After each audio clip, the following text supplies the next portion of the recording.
જે કાર્યાલયનું ઓપનિંગ હતું એમાં પધારેલ શ્રી એમપી સાહેબ વિનોદભાઈ, ધારાસભ્ય શ્રી કેશુભાઈ જે રીતે વાત મૂકી પબ્લિક પાસે અને જે વિકાસના કાર્યો કર્યા છે એની જે વર્ણન કર્યું અને આગળ જે વિકાસ કરવાના છે એમની પણ વાત ગાતા મૂકી એ ઉપરાંત અમે એમ કહી શકીએ 4 નગરસેવકો ચૂંટાયા બાદ વોર્ડ નંબર 9માંથી કોઈની પણ ફરિયાદ આવ્યા સાથે અમે તરત જ એમનો રિપ્લાય આપશું.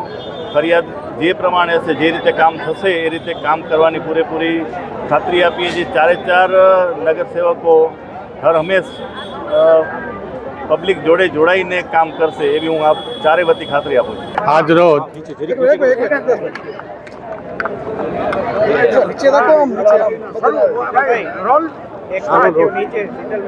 આજ રોજ વોર્ડ નંબર 9ના અત્યારે અમારા મુખ્ય કાર્યાલયનું આજે ઉદ્ઘાટન કરવામાં આવેલ.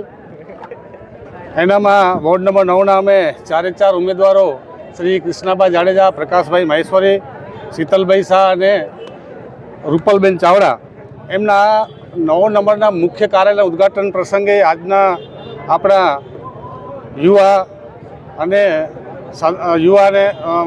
ગુજરાત પ્રદેશના મહામંત્રી અને ચાલુ સાંસદ શ્રી વિનોદભાઈ ચાવડા સાહેબ,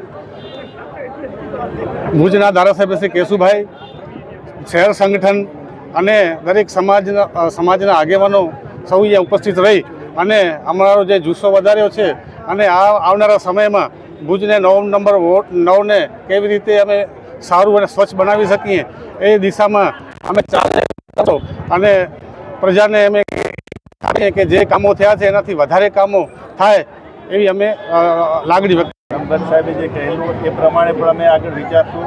અમે અત્યારે એવું નાનું એવું મગજમાં વિચારેલું છે કે આપણે દરેક સોસાયટીમાં એક ફરિયાદ પેટી રાખી અને દર 8 દિવસે અથવા 15 દિવસે ફરિયાદ પેટી ત્યાં જ જઈને પબ્લિક વચ્ચે જઈને ફરિયાદ પેટીમાંથી ફરિયાદ કાઢી અને નિવારણ કરવા માટે પણ અમે કટિબદ્ધ છીએ. એ પણ અમે એક નાનું એવું વિચારેલું છે.